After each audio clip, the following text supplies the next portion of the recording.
Mari Bapak Ibu kekasih Tuhan, kita berdoa bersama-sama sebelum kita mendengarkan firman Tuhan. Kami berterima kasih kepadamu Tuhan Yesus, karena Engkau ada di tengah-tengah kami. Kami bersyukur oleh karena karyamu yang ajaib di kayu salib, yang membuat kami hidup dalam kepastian keselamatan, hidup di dalam kualitas yang sesungguhnya. Dan karena salib-Mu memberikan kepada kami kemenangan, oleh salib-Mu itulah Tuhan, kami percaya dalam segala pergumulan yang kami hadapi, Engkau selalu menolong kami, dan kami akan keluar sebagai orang-orang yang menang. Berkati kami semua, Bapak Ibu kekasih Tuhan, yang ada di jemaat di gereja, para pelayan Tuhan maupun seluruh jemaat yang saat ini sedang mengikuti ibadah di tempat di rumah masing-masing. Berkati kami semua, urapi kami semua, hamba yang menyampaikan firman Tuhan, dan juga semua jemaat yang mendengarkan firman Tuhan. Di dalam nama Tuhan Yesus Kristus, firman yang hidup, kami siap untuk mendengarkan firman-Mu. Haleluya.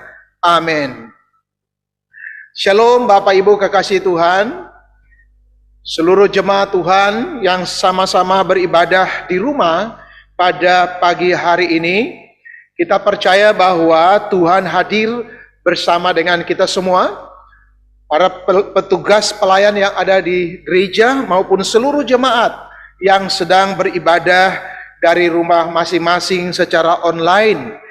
Bapak Ibu kekasih Tuhan, hari ini kita akan belajar dari satu tema, yaitu manusia ditebus melalui kematian Kristus, yang diambil dari 1 Korintus pasalnya yang ke-6, ayatnya yang ke-20, yang merupakan ayat mas yang tadi kita membacanya bersama-sama di bawah tema besar bulanan, tema bulan Februari, yaitu mengenal diri sebagai ciptaan yang istimewa. Luar biasa Bapak Ibu kasih Tuhan.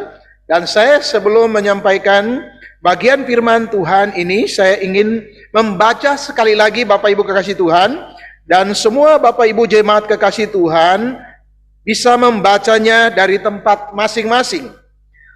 Dari 1 Korintus pasal yang ke-6, saya baca ayat 18, 19, dan ayat 20. Demikianlah firman Tuhan. Jauhkanlah dirimu dari percabulan. Setiap dosa lain yang dilakukan manusia terjadi di luar dirinya. Tetapi orang yang melakukan percabulan berdosa terhadap diri sendiri. Ayat 19. Atau tidak tahukah kamu bahwa tubuhmu adalah bait Roh Kudus yang diam di dalam kamu, Roh Kudus yang kamu peroleh dari Allah, dan bahwa kamu bukan milik kamu sendiri, sebab kamu telah dibeli dan harganya telah lunas dibayar. Karena itu muliakanlah Allah dengan tubuhmu. Sekali lagi saya baca ayat nats kita dan juga merupakan ayat tema kita di dalam ayatnya yang ke-20. Sebab kamu telah dibeli dan harganya telah lunas dibayar. Karena itu muliakanlah Allah dengan tubuhmu. Demikianlah firman Tuhan Bapak Ibu kekasih Tuhan, yang menjadi ayat perenungan kita pada pagi hari ini. Di bawah tema manusia ditebus melalui kematian Kristus. Kalau kita memperhatikan tema ini, sebenarnya ini satu pernyataan kesimpulan. Satu pernyataan yang sudah final bahwa penebusan itu hanya ada di dalam Kristus. Penebusan itu dikerjakan oleh Kristus dan melalui Kristus. Tapi kemudian perlu kita membahas tema ini dengan beberapa pertanyaan yang bisa kita ajukan. Apa yang dimaksudkan atau apa arti daripada penebusan itu sendiri? Yang kemudian yang kedua, pertanyaan yang kedua yang kita harus bahas bersama, berkaitan dengan tema ini adalah mengapa Allah menebus kita dan bagaimana caranya Allah menebus kita. Apa akibat penebusan bagi kita? Dan yang terakhir adalah bagaimana tanggung jawab kita atau apa tanggung jawab kita sebagai orang-orang yang sudah ditebus oleh Kristus melalui kematiannya. Bapak Ibu kekasih Tuhan, ini menarik sekali. Kalau kita bicara tentang arti penebusan, ya, arti penebusan atau dengan kata lain makna penebusan, maka ada dua kata penting yang ingin saya sampaikan bagi kita semua. Yang pertama dari 1 Korintus pasal 6 ayat yang ke-20. Di sana dikatakan, Bapak Ibu kekasih Tuhan, kita perhatikan ayat itu, dikatakan sebab kamu telah dibeli dan harganya telah lunas dibayar. Kita perlu menggarisbawahi kata dibeli. Kamu telah dibeli, menunjuk kepada satu peristiwa tindakan masa lampau bahwa ya hal itu sudah terjadi, telah dibeli, ya, dibeli dengan harga yang mahal. Harga itu yang sudah dikatakan di dalam ayat ini telah lunas dibayar, ya. Nah, Bapak Ibu kekasih Tuhan, maka kemudian kata ayat yang kedua yang saya ingin tambahkan, yaitu dari Efesus pasal 1. Ayatnya yang ke-7. Kalau kita membaca Efesus pasal 1, ayat yang ke-7, dikatakan begini. Sebab di dalam Dia dan oleh darahnya kita beroleh penebusan, yaitu pengampunan dosa menurut kekayaan kasih karunia-Nya. Ya, perlu kita garis bawahi ada kata penebusan. Nah, dua kata ini penting di dalam Alkitab untuk menjelaskan karya penebusan bagi kita. Yang pertama kata dibeli dengan harga yang lunas dibayar atau harga yang mahal kalau diterjemahkan dalam surat Petrus pasal 1 ayat 18 dan khusus ayat yang ke-19 dengan harga yang mahal, harga Kristus sendiri. Maka kemudian kita melihat ada satu kata di sana, yaitu kata agorazo. Agorazo, dari kata agora. Agora itu berbicara tentang satu tempat yang terbuka, pasar yang terbuka, tempat orang bertemu. Lalu kemudian lahirlah kata agorazo yang berbicara tentang ada harga yang disediakan, bisa dalam bentuk uang atau dalam bentuk barang yang setimpal dengan barang yang mau dibeli atau barang yang mau ditebus, ya. Lalu kemudian disediakan di pasar atau pasar yang terbuka, pasar umum itu. Jadi kemudian istilah ini sebenarnya yang kemudian dipakai dalam 1 Korintus pasal 6 ayat 20 yang menjelaskan tentang keberadaan manusia berdosa itu, ya, seperti di dalam pasar atau keberadaannya di dunia sebagai ya tempat atau pasar dosa yang luas yang olehnya Allah menyediakan harga melalui Kristus, melalui karya Kristus. Allah menyediakan harga yang setimpal dengan barang yang mau ditebus, yaitu manusia itu sendiri. Harga itu mahal karena manusia yang mau ditebus itu harganya mahal, ya. Jadi harus disediakan barang yang setimpal. Nah, ini yang pertama kata agorazo di dalam 1 Korintus pasal 6 ayatnya yang ke-20. Tetapi juga di dalam Alkitab menggunakan istilah yang lain, dia memiliki arti yang sama, yaitu kata lutron. Lutron itu yang dipakai di dalam Efesus pasal 1 ayat yang ke-7 tadi. Yang dikatakan di dalam ayat itu bahwa kita beroleh penebusan. Kata penebusan. Jadi lutron itu adalah menjelaskan tentang orang yang sudah dibayar, lalu kemudian dibawa keluar, lalu dipergi sebagai orang yang bebas merdeka. Orang yang bebas merdeka, itu lutron. Ya, dengan demikian dia bukan milik. Ya, kalau dalam konteks perdagangan bukan lagi ada di dalam kandang perbudakan atau di dalam pasar dunia yang penuh dosa itu, tapi dia sudah menjadi milik orang yang menebus atau pihak yang menebus dia, lalu dia keluar bukan lagi sebagai budak, bukan lagi sebagai tawanan, tetapi sebagai orang yang sudah bebas merdeka. Nah, itu arti daripada kata lutron. Yang kemudian kedua kata ini menjelaskan tentang karya penebusan Kristus bagi orang percaya. Nah, hari ini kita renungkan dari 1 Korintus pasalnya yang ke-6, ayatnya yang ke-20, yang merupakan bagian tema kecil dari tema besar, supaya kita mengenal diri kita, tema besar bulan Februari, sebagai ciptaan yang istimewa. Sebagai ciptaan yang istimewa. Bahwa kita menjadi ciptaan yang istimewa, Bapak Ibu kekasih Tuhan, tidak lepas daripada karya Allah menyelamatkan kita. Yang salah satu konsepnya adalah bagaimana Allah melakukan karya penebusan bagi kita, sehingga mengembalikan kita dalam status atau posisi sama seperti ketika manusia itu belum jatuh ke dalam dosa, lalu kemudian kita disebut sebagai apa? Ciptaan yang istimewa. Di dalam Efesus pasal 2, ayat yang ke-10, dijelaskan oleh Paulus dengan sebutan yang lain, sebagai ciptaan atau buatan Allah. Buatan Allah, ya. Karena kita ini buatan Allah, karya ilahi, kata poiema, yang bisa diterjemahkan puisi, ya, dipakai di dalam Efesus, karena kita ini buatan Allah, diciptakan dalam Kristus Yesus. Nah, ini maksudnya yang bisa menolong kita untuk mengerti tema besar bulan Februari, yaitu mengenal diri sebagai ciptaan yang istimewa. Jadi untuk mengalami status ciptaan yang istimewa itu, Allah melakukan karya yang besar, yaitu apa Bapak Ibu? Menebus kita. Dan untuk menebus itu, Dia memberikan harga yang mahal, harga yang setimpal dengan barang yang mau ditebus, yaitu diri kita sendiri. Ya, Yesaya 43 ayat 4 berkata, karena kita itu apa? Berharga. Amin, Bapak Ibu.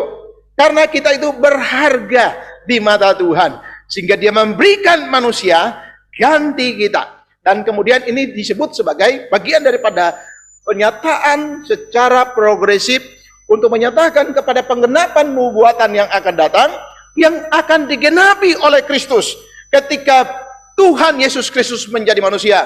Dan Dia menebus kita, ya, sebagai orang-orang berdosa, sehingga kita menjadi ciptaan yang istimewa. Nah, Bapak Ibu kekasih Tuhan, yang kedua pertanyaannya, mengapa Kristus menebus kita?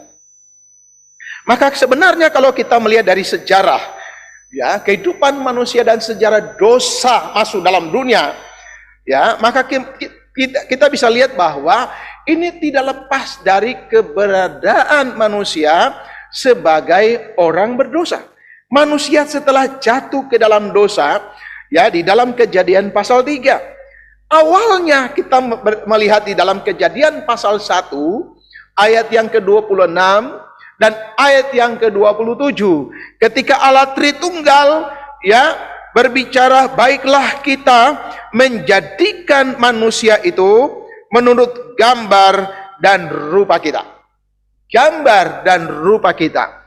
Ya, rupa Allah sendiri, gambar Allah dan rupa Allah. Lalu kemudian di dalam ayat 27 kitab Kejadian dikatakan, maka Allah menjadikan manusia itu menurut gambarnya, menurut gambar Allah. Tapi kemudian pasal 3 kitab Kejadian, ya, setelah manusia ditempatkan di dalam pasal 1, pasal 2 dalam kitab Eden, Taman Eden, lalu kemudian manusia itu jatuh di dalam dosa, diceritakan dalam Kejadian pasal 3. Akibat dosa inilah kemudian manusia dikatakan, ya, di dalam tulisan Paulus kepada jemaat di Roma, hilang kemuliaan Allah. Kesalehan mereka seperti kain kotor. Dan bukan hanya hilang kemuliaan Allah itu, tetapi Roma pasal 6 ayat 23 disampaikan oleh Rasul Paulus sendiri, bahwa akibat dosa itu adalah kematian. Dan untuk mengembalikan manusia dalam posisi yang semula, sebagai ciptaan yang istimewa, yang tanpa dosa ketika Allah menciptakan dia, maka kemudian karya penebusan itu mulai berlaku atau dilakukan Allah. Memang di dalam Kejadian pasal 3 ayat 15, Bapak Ibu kekasih Tuhan, kalau kita lihat di sana, Tuhan meletakkan perjanjian, ya, dan permusuhan antara ular dan wanita itu, antara keturunan perempuan itu dan keturunan ular.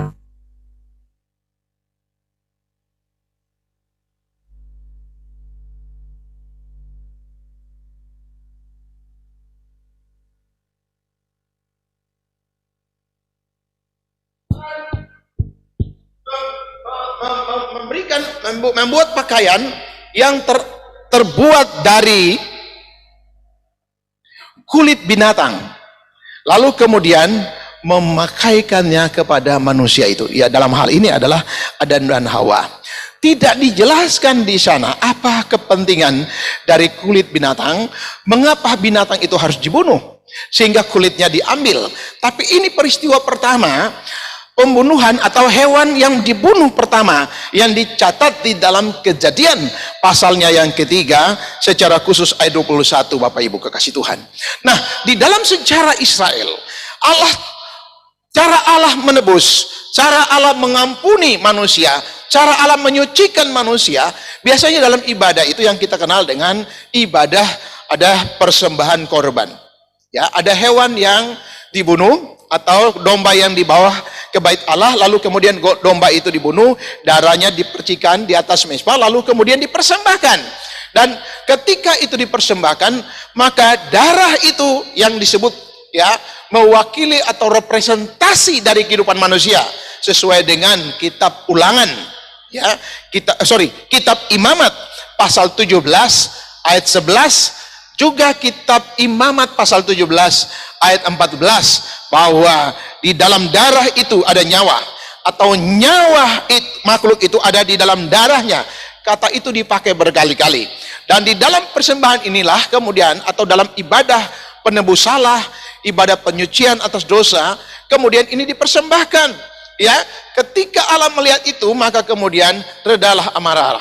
Dan ini mewakili, ya, darah itu merepresentasikan kehidupan manusia itu kembali diserahkan kepada Allah ketika hewan itu dimatikan.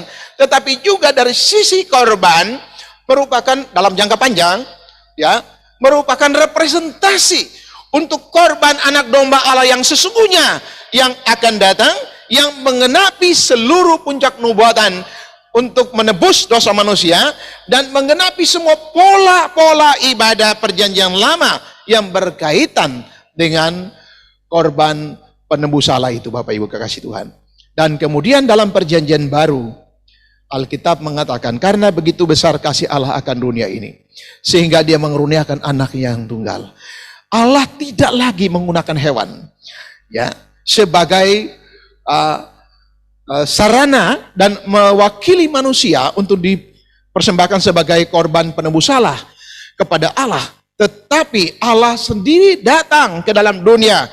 Dan kemudian di dalam Efesus pasal 1 yang kita lihat tadi, sebab di dalam darahnya dan atau di dalam dia dan oleh darahnya kita beroleh penebusan, yaitu pengampunan dosa. Jadi pertanyaannya, mengapa Allah ya menebus kita? Pertama, ya, keberadaan manusia itu sendiri sudah jatuh di dalam dosa.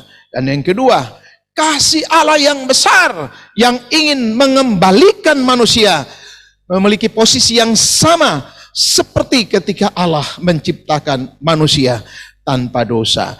Dan untuk itu kemudian Allah menyediakan harga ya, di mana Allah sendiri ketika berinkarnasi menyerahkan dirinya untuk menebus manusia itu sendiri.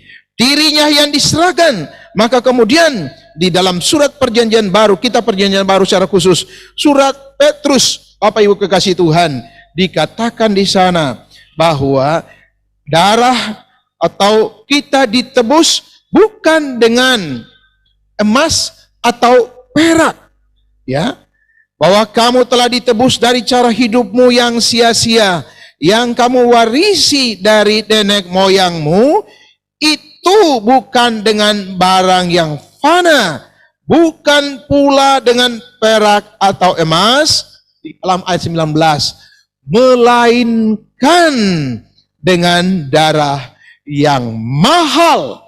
Lalu dia jelaskan, yaitu darah Kristus yang sama seperti darah anak domba yang tak bernoda dan tak bercacat.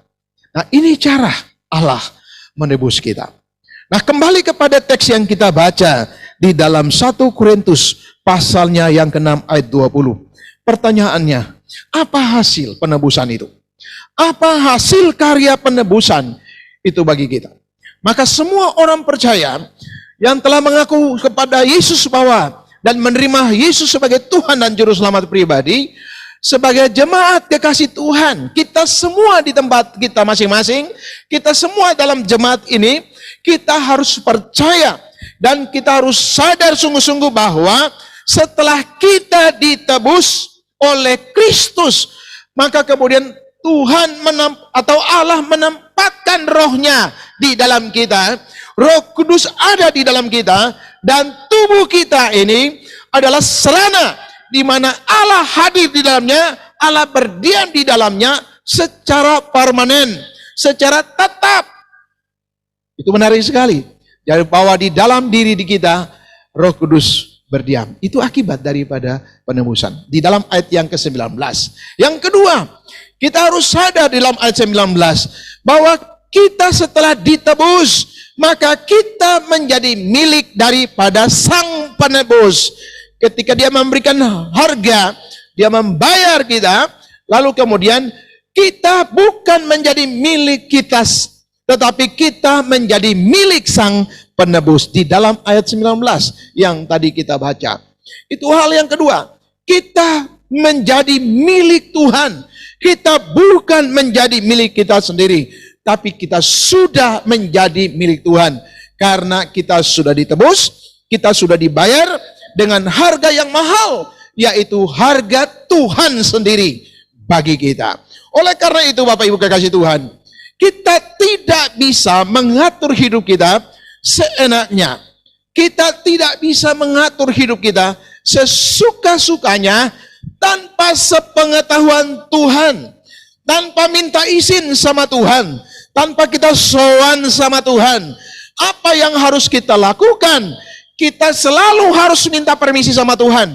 Kita harus minta restu dari Tuhan. Kita harus minta persetujuan dari Tuhan. Mengapa? Karena sebagai orang tebusan, kita sadar di dalam ayat yang ke-19, kita bukan menjadi milik kita. Kita sudah menjadi milik Sang Penebus. Roh Kudus ada di dalam diri kita. Nanti dalam bagian lain, nanti Bapak Ibu akan merenungkan tentang tema karya Roh Kudus. Tapi hari ini kita mau belajar tentang karya Kristus menebus kita. Kita sudah menjadi milik Kristus. Kita menjadi sarana atau bait, media atau tempat di mana Roh Kudus berdiam di dalam diri kita. Dan Alkitab mengatakan kita dibayar dengan harga yang lunas, tidak ada tunggakan, tidak ada utang. Ya, di dalam Efesus pasal 2 ayat yang ke-10 tadi, Bapak, Ibu dan saya telah menjadi ciptaan baru. Menarik sekali Bapak Ibu, atau buatan Allah. Ya, di dalam 2 Korintus pasal yang ke-5 ayat 17, kita menjadi apa? Ciptaan baru. Yang lama sudah berlalu, sesungguhnya yang baru sudah datang. Ya, lalu kemudian dalam versi yang lain, dalam Efesus pasal 2 tadi, Paulus menyebutnya dengan istilah yang lain, menjadi buatan Allah. Memang kata Allah tidak dipakai, tapi kata ganti orang ketiga itu menuju kepada Kristus. Kata autos yang dipakai di situ menuju kepada Kristus. Buatan Allah atau buatan Kristus. Kita adalah buatan. Menariknya Bapak Ibu, kata buatan yang dipakai di situ, akibat dari karya penebusan itu dijelaskan, bisa diterjemahkan sebagai puisi, oleh karena kata poema itu. Ya, yang kemudian biasa dipakai dulu untuk para pujangga, untuk menulis syair, atau menulis puisi, atau sajaknya, lalu dia memilih kata-kata yang istimewa. Lalu kemudian lahirlah kata poema itu. Dia pilih. Dan ketika menjadi satu sajak, ketika menjadi satu puisi, ketika dibaca, maka kemudian kata-kata pilihan itu punya arti, punya makna yang dalam. Ketika dibaca, didengar, punya makna yang hebat sekali. Indah didengar karena punya makna yang dalam. Itu disebut apa? Poema tadi. Ya, seperti manusia itu digambarkan buatan Allah sebagai apa? Puisi karya ilahi. Puisi karya ilahi. Tapi kata poema itu juga di dalam dunia seni dipakai juga oleh orang-orang yang pada waktu itu merajut, ya, permadani. Awalnya belum jadi permadani. Awalnya hanya seutas benang, lalu kemudian dirangkai atau dirajut. Pada akhirnya itu menjadi satu permadani yang mahal, yang kemudian ditempatkan di dalam tempat-tempat yang terhormat. Harganya mahal, indah, ketika digelar itu indah sekali dan bermanfaat atau bermanfaat untuk acara-acara besar. Maka kata poema, buatan ini bisa dipakai untuk itu. Sehingga kemudian manusia itu dalam konsep poema atau buatan Allah bisa diterjemahkan. Orang percaya itu harus seperti puisi karya ilahi. Amin Bapak Ibu. Ketika didengar, ketika Paulus berbicara kepada orang percaya di Efesus, sekalipun dia tidak lihat mereka, dia ada di penjara pada waktu dia menulis surat Efesus. Dia berkata, kalian itu sebenarnya poema Allah. Ketika dibaca, didengar, itu mestinya harus indah. Hidupmu harus bermakna karena kamu itu adalah poema. Kamu itu puisi karya ilahi. Yang dikatakan di dalam 2 Korintus tadi sebagai ciptaan yang baru. Di dalam tema bulanan perbuari kita, ciptaan yang apa? Istimewa. Amin Bapak Ibu. Tapi kemudian Paulus bilang apa? Dalam arti yang lain, kata poema, ya, buatan Allah itu ketika kamu digelar, ketika kamu dipandang, mestinya kau indah, mestinya kamu bernilai, mestinya kamu harus dipakai untuk acara-acara penting, untuk acara-acara yang terhormat, untuk acara-acara yang besar. Itu maksudnya sama seperti Paulus mau berkata, kalian itu poema Allah seperti karya atau rajutan ilahi, seperti seorang membuat perbenani. Awalnya hanya dari apa? Seutas benang. Tetapi ketika dirangkai menjadi seperti perbenani yang indah. Orang percaya harus seperti itu. Itu hasil daripada karya penebusan Kristus. Amin Bapak Ibu. Jadi kita ini menjadi milik Tuhan. Kita dipandang oleh Tuhan seperti perbenani. Maka kesaksian kita harus seperti itu. Harus indah. Harus dipandang, bermanfaat, bisa digunakan untuk hal-hal yang bernilai, hal-hal yang terhormat, seperti perbenani ketika digelar di acara-acara penting, acara-acara resmi, acara-acara para pembesar dan raja, seperti puisi, sekalipun tidak dilihat, tapi ketika didengar puisinya, hidupmu harus bermakna. Itu orang yang sudah ditebus. Dalam Efesus pasal 2, kata itu dipakai. Kamu itu buatan Allah dalam Kristus Yesus. Di dalam bagian yang lain, Paulus membuat satu istilah yang lain. Sebagai ciptaan yang baru. Yang lama sudah tidak ada lagi. Yang lama sudah berlalu. Karena yang baru di dalam Kristus sudah ada sebagai buatan Allah. Ciptaan karya ilahi. Puisi karya ilahi, rajutan karya ilahi. Itu akibat daripada karya penebusan. Bapak Ibu kekasih Tuhan, akibat yang lain Bapak Ibu kekasih Tuhan. Kita perhatikan di dalam ayat yang kita baca tadi. Dalam 1 Korintus pasal 6 itu sendiri. Ya, ayatnya yang kalau kita perhatikan ayat 12 sampai dengan ayat yang ke-20. Maka akibat dan juga saya melihatnya sebagai tanggung jawab kita sebagai orang-orang yang sudah ditebus. Pertanyaannya, apa tanggung jawab kita sebagai orang-orang yang sudah ditebus oleh Tuhan? Maka kemudian Bapak Ibu kekasih Tuhan, di dalam 1 Korintus pasalnya yang ke-6 tadi, saya mulai dari ayat 12 dan ayat 13. Yang pertama, kita tidak boleh lagi memperhambakan hidup kita kepada perkara lahiriah, kepada perkara-perkara lahiriah. Perkara-perkara lahiriah itu akan terbatas. Perkara lahiriah itu akan lenyap. Perkara lahiriah itu akan dibinasakan oleh Allah. Tetapi orang yang sudah ditebus oleh Allah, akan mengalami kepastian hidup kekal. Oleh karena dengan posisi yang baru, maka kemudian Paulus menasihati jemaat Tuhan di Korintus supaya sebagai orang yang sudah ditebus menjadi milik Allah dan di dalam diri mereka ada Roh Kudus, mereka tidak boleh lagi memperhambakan hidup mereka kepada perkara-perkara lahiriah. Contoh yang Paulus sampaikan di sini, apa perkara lahiriah secara spesifik? Dalam hal ini berkaitan dengan makanan, berkaitan dengan hal-hal yang sifatnya terbatas, berkaitan dengan kedagingan, itu harus ditinggalkan. Ya, bahwa kita boleh makan dan kita minum, tetapi kita tidak memperhambakan hidup kita untuk perkara-perkara itu. Ya, lalu kemudian gara-gara itu jemaat Tuhan bertengkar, gara-gara itu jemaat Tuhan saling menghakimi, gara-gara itu jemaat Tuhan tidak lagi mengutamakan hal-hal yang sifat rohani.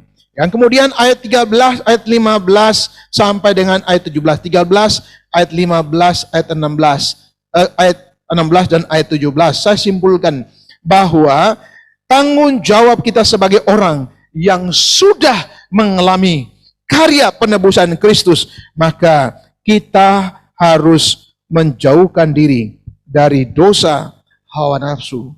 Dalam konteks ayat ini, dia berbicara tentang dosa percabulan, dosa perzinahan.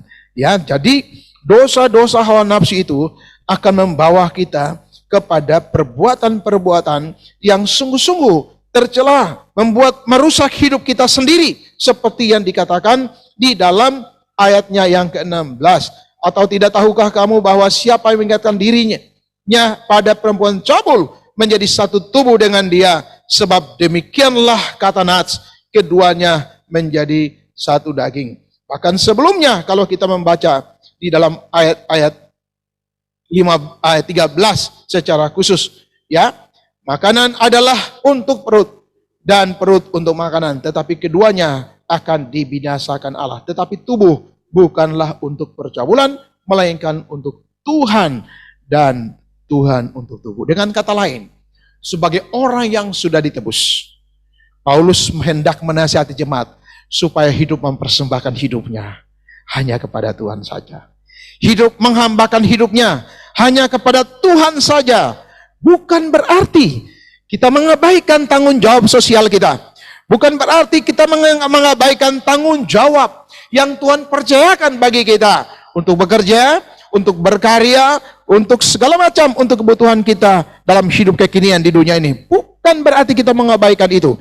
Kita harus melakukan tanggung jawab kita dengan sesungguh-sungguhnya, 100% untuk kemuliaan Allah. Tapi kemudian kita tahu bahwa hidup kita hanya untuk Tuhan. Hidup kita hanya memperhambakan hidup kita hanya untuk Tuhan. Di luar itu tidak demikian. Semua berkat yang kita alami hanya menolong kita untuk hidup lebih efektif, untuk hidup melayani Tuhan secara efektif, untuk kemuliaan Tuhan. Kemudian Bapak Ibu kekasih Tuhan, di dalam ayatnya yang ke-20 dikatakan apa? Karena kita telah dibeli dengan harga yang lunas. Itu adalah akibat. Tadi saya sudah singgung di awal. Ayat yang lain, kita harus, ayat 20, kita harus memuliakan Allah dengan tubuh kita. Itu tanggung jawab. Ya. Jadi apa tugas kita? Apa tanggung jawab kita sebagai orang-orang yang ditebus? Yang terakhir dalam ayat 20, kita harus memuliakan Tuhan dengan tubuh kita. Entah sehat, entah sakit, tetap kita harus memuliakan Tuhan dengan tubuh kita. Dalam banyak hal kita mengalami keterbatasan Bapak Ibu. Dalam banyak hal kita mengalami pergumulan. Tetapi jangan lupa, kita harus selalu memuliakan Tuhan. Di dalam ayatnya yang ke-20 dikatakan apa? Sebab kamu telah dibeli dan harganya telah lunas dibayar. Karena itu sebagai dasar tindakan lanjut atas karya penebusan Tuhan tadi. Karena itu dibilang apa? Muliakanlah Allah dengan tubuhmu. Maka tanggung jawab sebagai orang-orang yang sudah ditebus tidak ada lain. Hidup kita selalu menyenangkan Tuhan. Hidup kita selalu memuliakan Tuhan. Baik ataupun tidak baik waktunya, kita harus selalu memuliakan Tuhan. Kita harus selalu menyenangkan Tuhan. Kapan saja, di mana saja, dalam situasi apapun, kita selalu harus memuliakan Tuhan.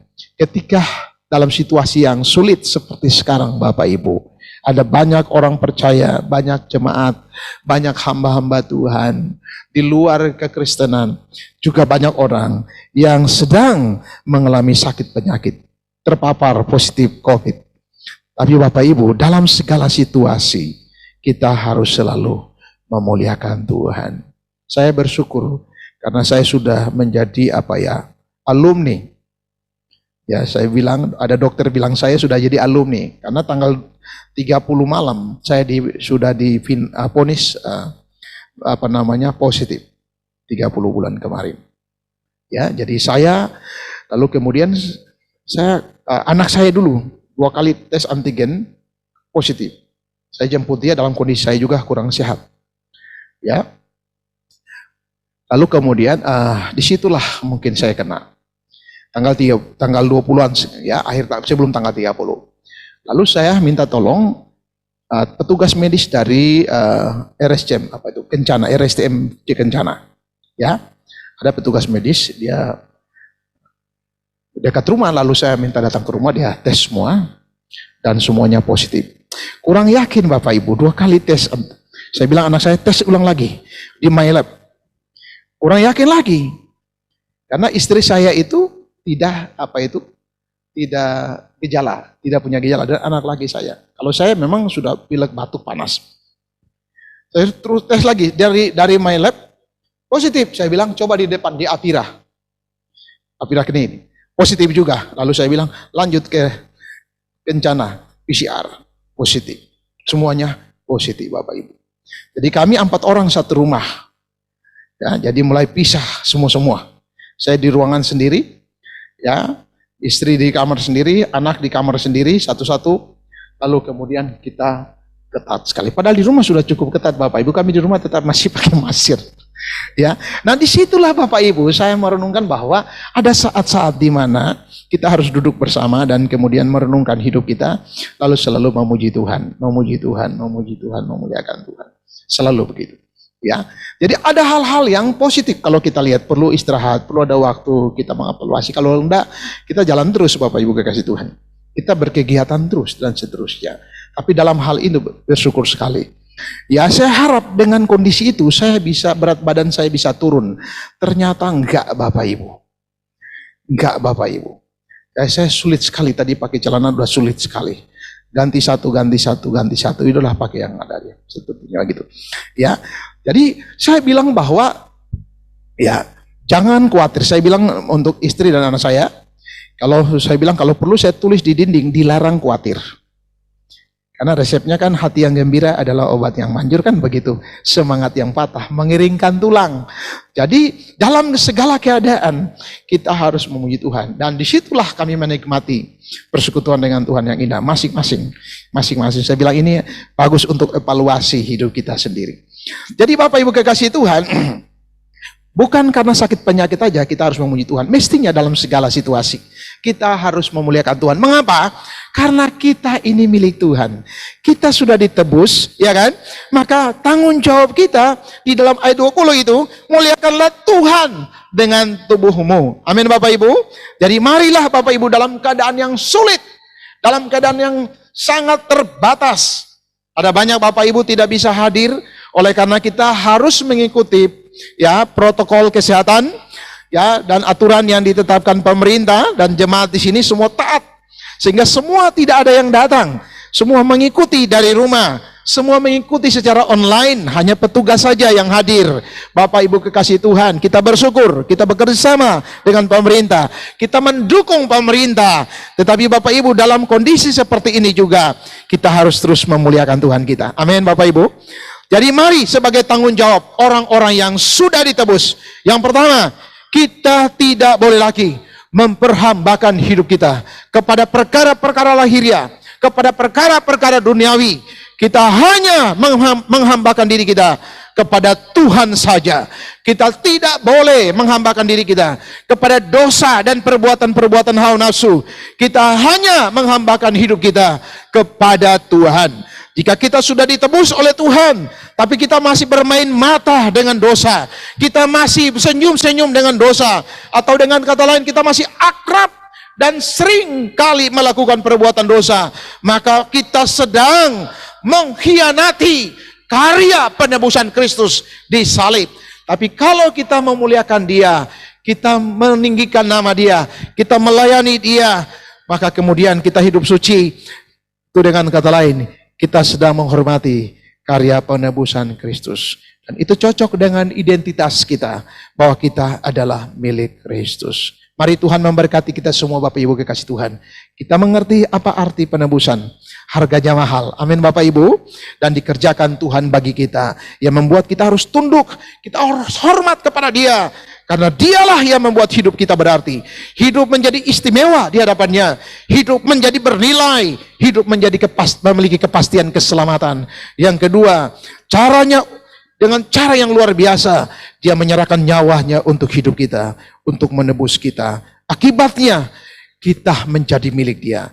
Roh Kudus ditempatkan di dalam diri Dia. Menjadi poema Allah. Buatan karya Allah. Ciptaan baru. Sehingga tanggung jawab kita adalah kita harus hidup, memperhambakan hidup hanya kepada Tuhan. Dan bukan kepada dosa. Dan yang kedua, kita harus memuliakan Dia setiap saat dengan hidup. Yuk Bapak Ibu kekasih Tuhan. Di rumah masing-masing. Marilah dalam situasi yang sulit sekalipun. Kita selalu hidup memuliakan Tuhan. Tuhan memberkati kita semua. Mari kita berdoa. Bapa di sorga, kami bersyukur untuk karya-Mu yang hebat. Karya penebusan yang Kau kerjakan bagi kami Tuhan Yesus dengan harga yang mahal. Melalui jejak penderitaan-Mu sampai kematian-Mu di salib. Engkau telah menebus kami dengan hidup-Mu sendiri, dengan diri-Mu sendiri, sehingga kami menjadi milik-Mu. Kami harus memperhambakan hidup kami kepada Tuhan saja, dan bukan kepada dunia, bukan kepada perkara lahiriah, bukan kepada dosa. Kami hanya mau hidup memuliakan Engkau sebagai rasa hormat kami terhadap karya penebusan yang sudah Tuhan kerjakan bagi kami. Hamba berdoa bagi semua jemaat yang sedang mengikuti ibadah bersama di rumah. Tuhan memberkati semua jemaat-Mu sebagai orang yang sudah ditebus menjadi ciptaan yang istimewa. Biarlah kami sungguh-sungguh menyerahkan hidup kami hanya kepada Tuhan dan memuliakan Tuhan. Terima kasih Bapa di sorga. Berkati semua pelayan yang hadir untuk melayani jemaat Tuhan di pagi hari ini. Berkati kami semua. Yang sakit kami mohon belas kasihan Tuhan. Engkau jamah mereka. Bilur-Mu yang Kau tumpahkan untuk menghapus segala dosa. Juga menghapus segala benih, virus, bakteri. Menghapus segala benih penyakit yang dialami oleh jemaat-Mu di rumah. Di mana saja mereka berada saat ini. Di dalam nama Yesus.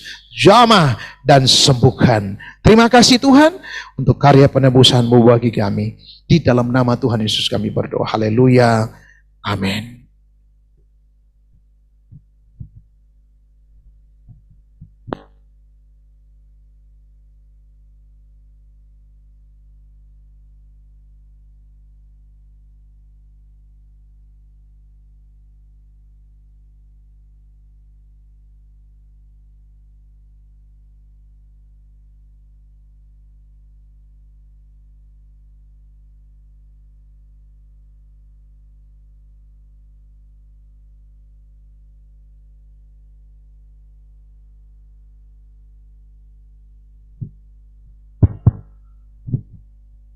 Puji nama Tuhan, firman Tuhan yang indah dan menguatkan kita.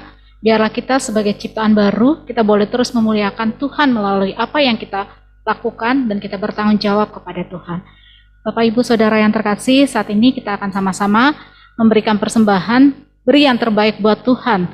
Karena Tuhan sudah memberikan yang terbaik buat kita. Kepada yang bertugas, saya persilakan.